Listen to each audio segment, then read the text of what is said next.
at this school, at this outstanding school, and your inspiring teachers and your commitment to British values means you're not just achieving outstanding academic success, but you are building a shared community where children of many faiths and many backgrounds learn not just with each other, but from each other too. And that goes right to the heart of what I want to talk about today. I said on the steps of Downing Street that this would be a one-nation government bringing our country together. And today I want to talk about a vital element of that. How together we defeat extremism and at the same time build a stronger, more cohesive society. My starting point is this. Over generations, we have built something extraordinary in Britain, a successful, multiracial, multi-faith democracy. It's open, diverse, and welcoming, and these characteristics are now as British as queuing and talking about the weather. It's here in Britain where different people from different backgrounds who follow different religions and different customs don't just rub alongside each other, but we are relatives and friends, husbands, wives, cousins, neighbours and colleagues. It's here in Britain where in 1 or 2 generations people can come with nothing and rise as high as their talent allows. It's here in Britain where success is achieved not in spite of our diversity, but because of our diversity. So as we talk about this threat of extremism and the challenge of integration, we should not do our country down. We are, without a shadow of a doubt, a beacon to the world. And as we debate these issues, neither should we demonize people of particular backgrounds. Every one of the communities that has come to call our country home has made Britain a better place. And because the focus of my remarks today is on tackling Islamist extremism, not Islam the religion, let me say this. I know what a profound contribution Muslims from all backgrounds and denominations are making in every sphere of our society. Proud to be both British and Muslim without conflict or contradiction. And I know too something else. I know how much you hate the extremists who are seeking to divide our communities and how you loathe the damage that they do. Now, as Prime Minister, I want to work with you to confront and defeat this poison. And today I want to set out how. I want to explain what I believe we need to do as a country to defeat this extremism and help to strengthen our multiracial, multi-faith democracy. Now it must begin by understanding the threat we face and why we face it. What we're fighting in Islamist extremism is an ideology. It's an extreme doctrine. And like any extreme doctrine, it is subversive. At its furthest end, it seeks to destroy nation-states to invent its own barbaric realm. And it often backs violence to achieve this aim, mostly violence against fellow Muslims who don't subscribe to its sick worldview. But you don't have to support violence to subscribe to certain intolerant ideas which create a climate in which extremists can flourish. Ideas which are hostile to basic liberal values, such as democracy, freedom, sexual equality. Ideas which actively promote discrimination, sectarianism and segregation. Ideas like those of the despicable far right, which privilege one identity to the detriment of the rights and freedoms of others. And ideas also based on conspiracy, that Jews exercise malevolent power, or that Western powers in concert with Israel are deliberately humiliating Muslims because they aim to destroy Islam. In this warped worldview, such conclusions are reached. That 9/11 was actually inspired by Mossad to provoke the invasion of Afghanistan, or that British security services knew about 7/7 but didn't do anything about it because they wanted to provoke an anti-Muslim backlash. And like so many ideologies that have existed before, whether fascist or communist, many people, especially young people, are being drawn into it. We need to understand why it is proving so attractive. Now, some argue it's because of historic injustices and recent wars, or because of poverty and hardship.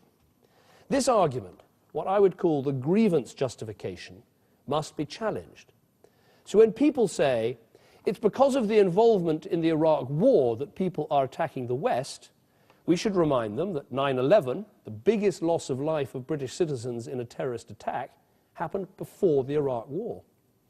When they say these are wronged Muslims getting revenge on their Western wrongdoers, let us remind them, from Kosovo to Somalia, countries like Britain have stepped in to save Muslim people from massacres. It is groups like ISIL, Al-Qaeda, and Boko Haram that are the ones murdering Muslims. Now, others might say it's because terrorists are driven to their actions by poverty. But that ignores the fact that many of these terrorists have had the full advantages of prosperous families or a Western university education. Now, let me be clear. I'm not saying these issues aren't important, but we mustn't delude ourselves. We could deal with all of these issues, and some people in our country and elsewhere would still be drawn to Islamist extremism. Now, we must be clear. The root cause of the threat we face is the extremist ideology itself. And I would argue that young people are drawn to it for four main reasons. One, like any extreme doctrine, it can seem energizing, especially to young people. They're watching videos that eulogize ISIL as a pioneering state taking on the world, that make celebrities of violent murderers. So people today don't just have a cause in Islamist extremism. In ISIL, they now have its living, breathing expression. Two, you don't have to believe in barbaric violence to be drawn to the ideology.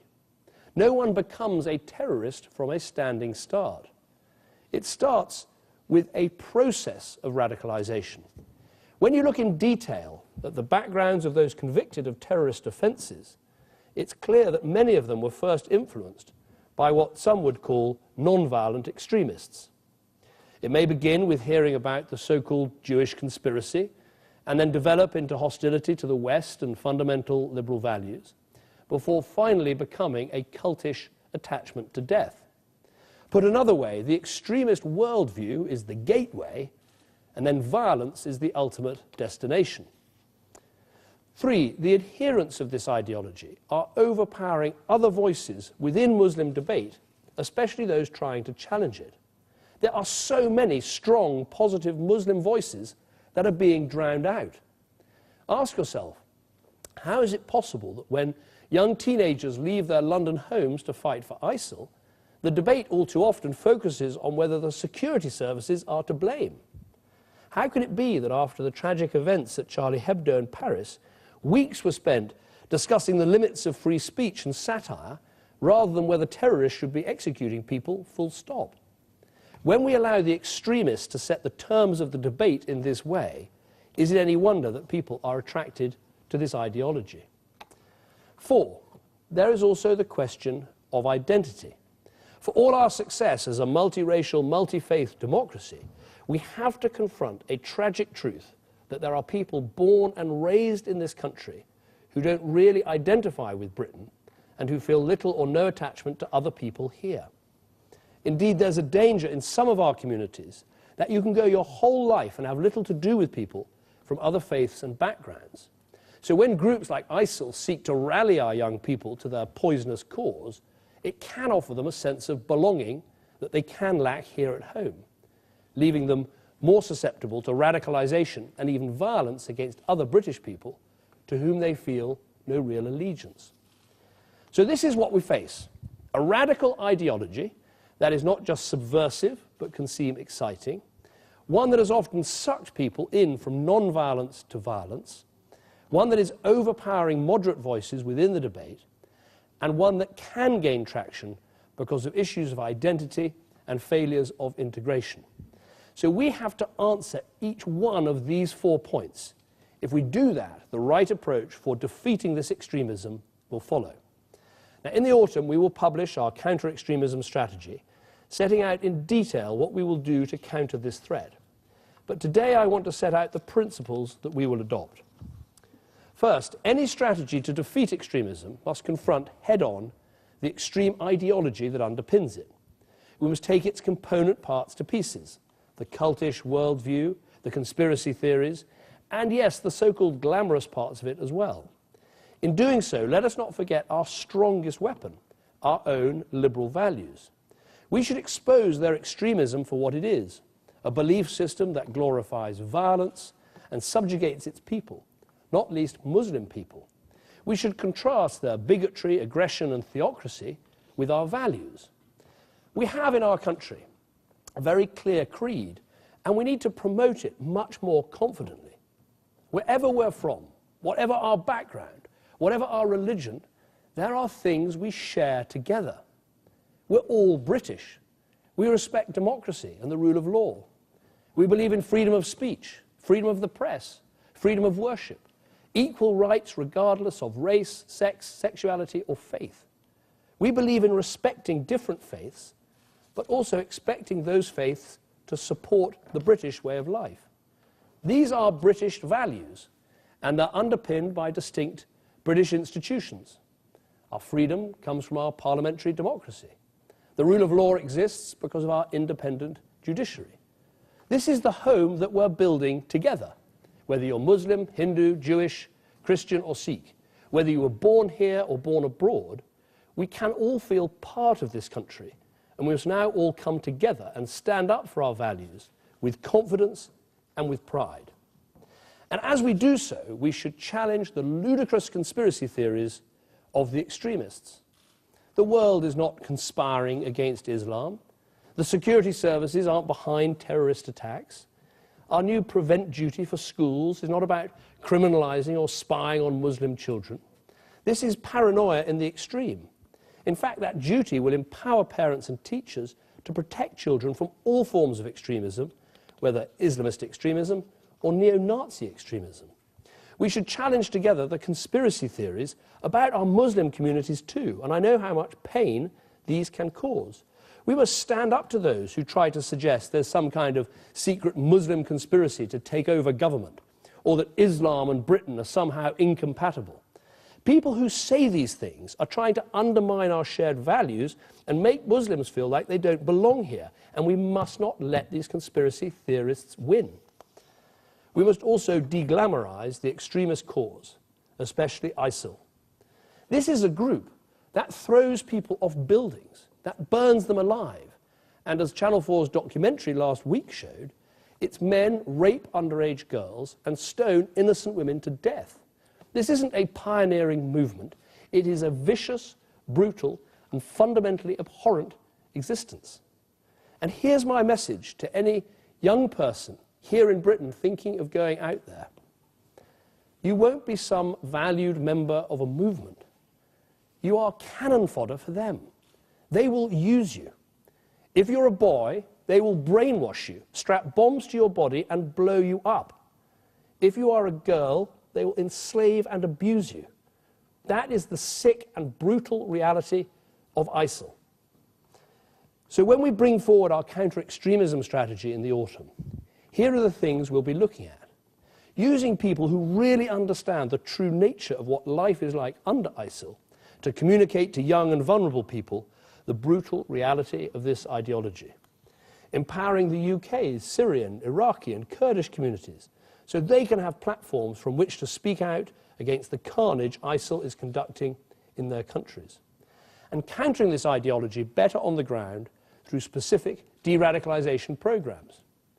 I also want us to go much further in dealing with this ideology in our prisons and online. We need to have a total rethink of what we do in prison to tackle extremism. And we need our internet companies to go further in helping us identify potential terrorists online. Many of their commercial models are built around monitoring platforms for personal data, packaging up and selling it on to third parties. And when it comes to doing what's right for their businesses, they're happy to engineer technologies that track our likes and our dislikes. But when it comes to doing what's right in the fight against terrorism, we too often hear that it's all too difficult. Well, I'm sorry, I just don't buy that. They've shown, the internet companies have shown, the vital work they're doing in clamping down on child abuse images, that they can step up where there's a moral imperative to act. They've done brilliant work. Well, it's now time for them to do the same to protect their users from the scourge of radicalisation. And as we do all this work to counter Islamist extremist ideology, Let us also recognise we'll have to enter some pretty uncomfortable debates, especially cultural ones. Too often, we've lacked the confidence to enforce our values for fear of causing offence. The failure in the past to confront the horrors of forced marriage, I think, is a case in point. So is the utter brutality of female genital mutilation. It sickens me to think that there were nearly 4,000 cases of FGM reported in our country last year alone. 4,000 cases. Think about that. 11,000 cases of so-called honour-based violence over the last 5 years.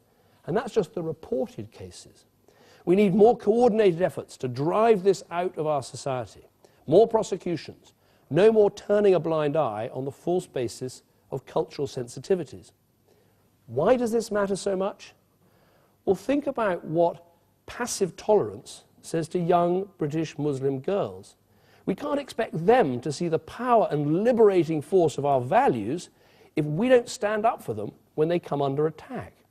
So I'm glad that we've gone further than any government in tackling these appalling crimes. And we're keeping up the pressure on cultural practices that can run directly counter to these vital values.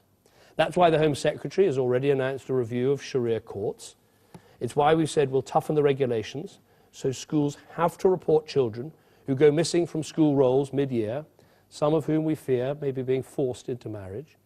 It's why we legislated to allow the authorities to seize passports of people they suspect are planning on taking girls abroad for FGM. And it's why the new protection orders, which came into force last Friday and were used immediately by Bedfordshire police to prevent 2 girls being taken to Africa. And it's why today I can also announce we'll consult on legislating for lifetime anonymity for victims of forced marriage, so that no one should ever again feel afraid to come forward and report these horrific crimes. Now, there are other examples of this passive tolerance of practices that run totally contrary to our values. The failure of social services, the police and local authorities to deal with child sex abuse in places like Rotherham was frankly unforgivable.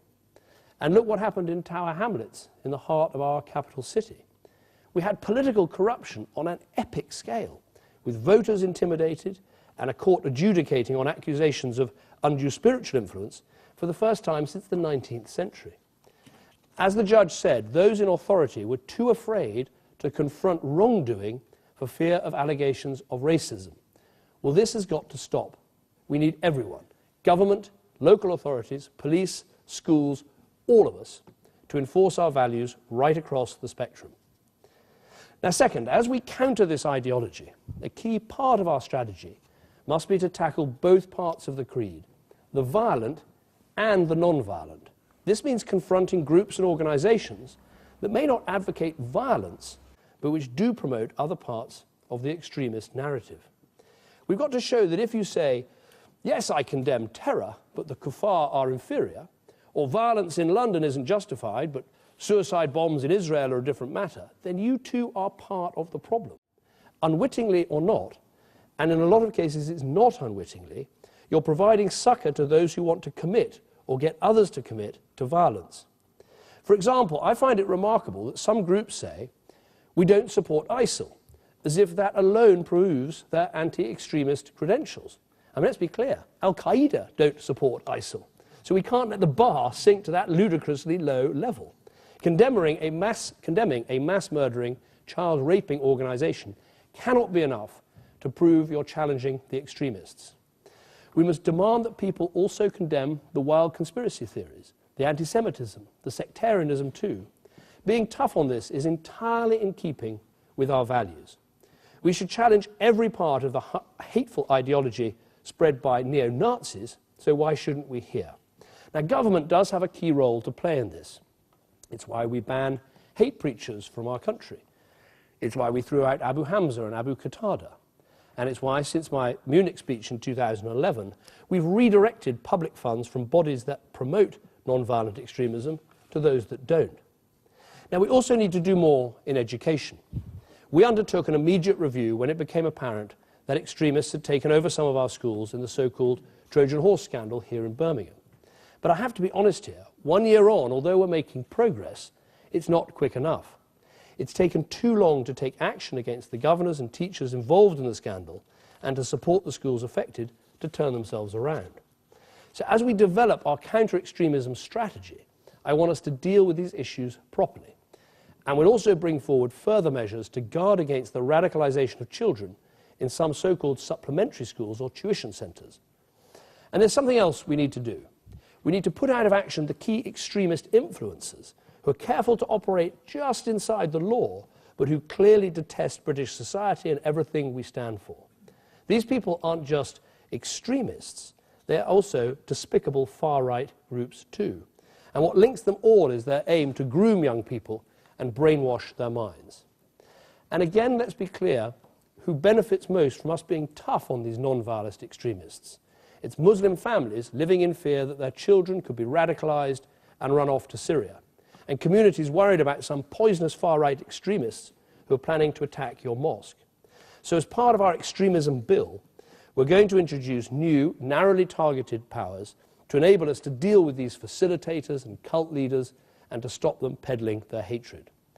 We'll also work to strengthen Ofcom's role, to enable us to take action against foreign channels that broadcast hate preachers and extremist content. But confronting non-violent extremism isn't just about changing laws, it's about all of us changing our approach. Take, for example, some of our universities. Now, of course, universities are bastions of free speech and incubators of new and challenging ideas. But sometimes they fail to see the creeping extremism on their campuses. When David Irving goes to a university to deny the Holocaust, university leaders rightly come out and condemn him. They don't deny his right to speak, but they do challenge what he says. But when an Islamist extremist goes there to promote their poisonous ideology, too often university leaders look the other way through a mixture of misguided liberalism and cultural sensitivity. As I said, this is not about clamping down on free speech. It's just about applying our shared values uniformly. And while I'm at it, I want to say something to the National Union of Students. When you choose to ally yourself with an organisation like CAGE, which called Jihadi John a beautiful young man and told people to support the jihad in Iraq and Afghanistan, it really does, in my opinion, shame your organisation and your noble history of campaigning for justice. We also need the support of families and communities too. The local environment, their families, their peers, their communities are among the key influences in any young person's life. So if they hear parts of the extremist worldview in their home or in the wider community, it will help to legitimise it in their minds. Now, government will help where it can. I know how worried some people are that their children might turn to this ideology and even seek to travel to Syria or Iraq. So I can announce today we're going to introduce a new scheme to enable parents to apply directly to get their child's passport cancelled to prevent travel. Together, in partnership, let us protect our young people. Now, the third plank of our strategy is to embolden different voices within the Muslim community. Just as we do not engage with extremist groups and individuals, we're now going to actively encourage the reforming and moderate Muslim voices. This is a significant shift in government approach, and an important one. In the past, governments have been too quick to dismiss the religious aspect of Islamist extremism. That is totally understandable. It cannot be said clearly enough. The extremist ideology is not true Islam. I have said that myself many, many times, and it's right to do so, and I'll say it again today. But here's the important point. Simply denying any connection between the religion of Islam and the extremists doesn't work, because these extremists are self-identifying as Muslims. The fact is, from Woolwich to Tunisia, from Ottawa to Bali, these murderers all spout the same twisted narrative, one that claims to be based on a particular faith. Now, it's an exercise in futility to deny that. And more than that, it can be dangerous. To deny it has anything to do with Islam means you disempower the critical reforming voices, the voices that are challenging the fusing of religion and politics, the voices that want to challenge the scriptural basis which extremists claim to be acting on, the voices that are crucial in providing an alternative worldview that could stop a teenager's slide along the spectrum of extremism. These reforming voices, They have a tough enough time as it is. The extremists are the ones who tend to have the money, the leaders, the iconography, and the propaganda machines. We need to turn the tables. We can't stand neutral in this battle of ideas. We have to back those who share our values. So here's my offer. If you're interested in reform, if you want to challenge the extremists in our midst, if you want to build an alternative narrative, if you just want to help protect your children, we are with you and we'll back you with practical help, with funding, with campaigns, with protection, and with political representation. This should form a key part of our counter-extremism strategy. And let's remember that it's only the extremists who divide people into good Muslims and bad Muslims by forcing their warped doctrine onto fellow Muslims and telling them that it's the only way to believe. Our new approach is about isolating the extremists from everyone else so that all our Muslim communities can be free from the poison of Islamist extremism. Now, for my part, I'm going to set up a new community engagement forum so I can hear directly from those out there who are challenging the extremism. And I also want to issue a challenge to the broadcasters in our country. You are, of course, free to put whoever you want on the airwaves, but there are a huge number of Muslims in our country who have a proper claim to represent liberal values in local communities. People who run credible charities, community organisations, councillors, MPs, including Labour MPs here in Birmingham. So do consider giving them the platform they deserve. I know other voices may make for more explosive television, but please exercise your judgment and do recognise the huge power that you have in shaping these debates in a positive way. Now, the fourth and final part of our strategy must be to build a more cohesive society, so more people feel part of it and are therefore less vulnerable to extremism. And I want to say this directly to all young people growing up in our country. I understand that it can be hard being young, and it can be even harder being young and Muslim, or young and Sikh, or young and black in our country. I know that at times you're grappling with huge issues over your identity, neither feeling a part of the British mainstream nor a part of the culture from your parents' background. And I know that for as long as injustice remains, be it with racism, discrimination, or sickening Islamophobia, you may feel there's no place for you in Britain. But I want you to know there is a place for you, and I will do everything I can to support you. The speech I was proudest to give in the last election campaign was where I outlined my 2020 vision for our black and minority ethnic communities. 20% more jobs, 20% more university places, a 20% increase in apprenticeship take-up, and police and armed forces that are much more representative of the people they serve. And it's not just about representation. It's about being in positions of influence, leadership, and yes, political power. That also means more magistrates, more school governors, more members of parliament, more councillors, and yes, cabinet ministers too. When we discussed childcare at cabinet last week, a Conservative-only cabinet, I'm proud to say, the item was introduced by a black British son of a single parent, Sam Geema. It was backed up by the daughter of Gujarati immigrants from East Africa, Priti Patel. And the first speaker was the son of Pakistani immigrants, Sajid Javid, whose father came to Britain to drive the buses. So we've made good progress in recent years, including, I'm pleased to say, in my own political party. But we need to go further, because it comes down to this. We need young people to understand that here in the UK, they can shape the future by being an active part of our great democracy. Achieve this, and more people from ethnic minority backgrounds will feel they have a real stake in our society. And at the same time, we need to lift the horizons of some of our most isolated and deprived communities.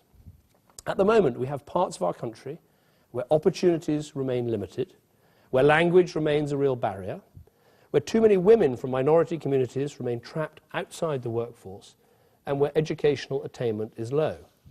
So we need specific action here. So I can announce today I've charged Louise Casey to carry out a review of how to boost opportunity and integration in these communities and bring Britain together as one nation. She'll look at issues like how we can ensure people learn English, how we boost employment outcomes, especially for women, how state agencies can work with these communities to properly promote integration and opportunity, while also learning lessons from past mistakes, when all too often funding was simply handed over to self-appointed community leaders who sometimes used the money in a divisive way. Louise will provide an interim report early next year, and will use this report to inform our plans for funding a new, wider Cohesive Communities programme next year, focusing resources on improving integration and extending opportunities in those communities that most need it. But as well as tackling isolation, there is one other area we must look at if we're to build a truly cohesive society, and that is segregation. It cannot be right, for example, that people can grow up and go to school and hardly ever come into meaningful contact with people from other backgrounds and faiths. That doesn't foster a sense of shared belonging and understanding. It can drive people apart. Now, let's be clear, these patterns of segregation in schools or housing are not the fault or the responsibility of any particular community. This is a complex problem. It dates back decades. But we do need to recognize the scale of the challenge in some communities. Areas of cities and towns like Bradford or Oldham continue to be some of the most segregated parts of our country. And it's no coincidence that these can be some of the places where community relations have historically been most tense, where poisonous far-right or Islamist extremists desperately try to stoke tension and foster division. Now, let me be clear. I'm not talking about uprooting people from their homes or schools and forcing integration. But I am talking about taking a fresh look at the sort of shared future we want for our young people. In terms of housing, for example, there are parts of our country where segregation has actually increased or stayed deeply entrenched for decades. So the government needs to start asking some searching questions about social housing, to promote integration, to avoid segregated social housing estates where people living there are from the same single minority ethnic background.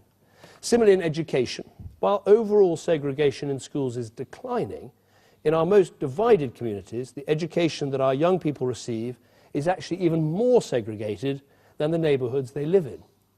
Now, busing children to different areas is not the right approach for this country, nor should we try to dismantle faith schools.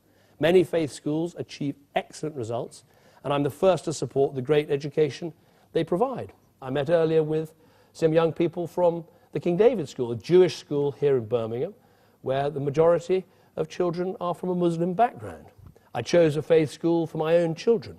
But it is right to look again more broadly at how we can move away from segregated schooling in our most divided communities.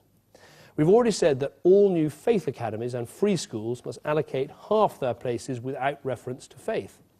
But now we'll go further to incentivize schools in our most divided areas to provide a shared future for our children, whether by sharing the same site and facilities, by more integrated teaching across sites, or by supporting the creation of new integrated free schools in the most segregated areas. At the same time, we'll continue to back National Citizen Service, which is bringing together 16 and 17-year-olds from every background and every part of our country. Because when you see how NCS changes the perceptions that young people have of other communities, and I've seen it myself many, many times, it should give us all the hope and all the confidence that our young people can provide and be a key way of bringing our country together. So this is how I believe we can win the struggle of our generation, countering the extremist ideology by standing up and promoting our shared British values, taking on extremism in all its forms, both violent and non-violent, empowering those moderate and reforming voices who speak for the vast majority of Muslims that want to reclaim their religion, and addressing the identity crisis that some young people feel by bringing our communities together and extending opportunity for all. And I hope I've given a sense of how we've all got to contribute to this process. This isn't an issue for any one community or any one part of our society. It is an issue for all of us. Of course, Muslim communities have crucial parts to play. You're part of the solution. But we in government have got to deal with failure, like dealing with extremism in schools. We need the police to step up and not stand by as crimes take place. We need universities to stand up against extremism, broadcasters to give platforms to different voices, and internet service providers to do their bit too. Together, we can do this. Britain has never been cowed by fear or hatred or terror.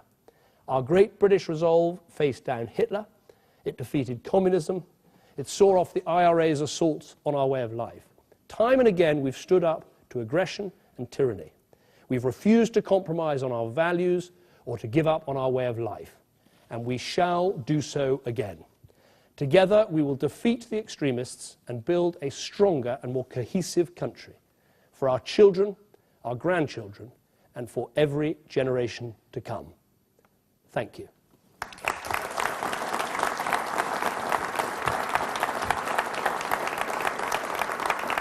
Thank you very much. Thank you very much.